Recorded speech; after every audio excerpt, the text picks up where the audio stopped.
C'est un samedi comme les autres à Ciudad del Este. Dès 5 h du matin, les acheteurs envahissent cette zone franche du Paraguay à la frontière avec le Brésil.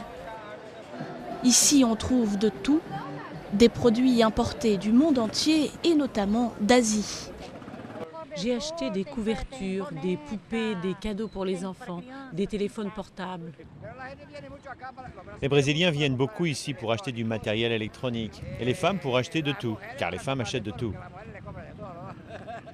Des commerçants de partout sont venus ici faire fortune. 70 nationalités cohabitent et parmi les pionniers, une forte communauté arabe. Chaque jour, des milliers de touristes brésiliens traversent ce pont.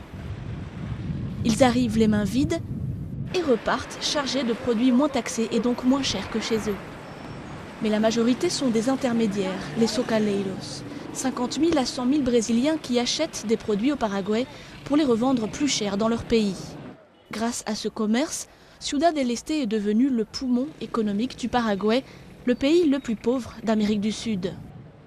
Mais le Brésil voit ce succès comme une menace et a renforcé les contrôles de police à la frontière.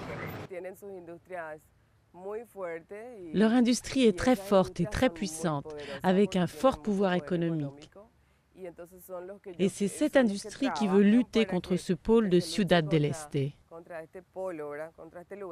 Au Brésil, une loi est passée pour légaliser d'une certaine façon ce commerce, en faisant payer des taxes aux revendeurs. Mais elle n'a jamais été appliquée et les tensions persistent entre les deux rives du fleuve Paraná.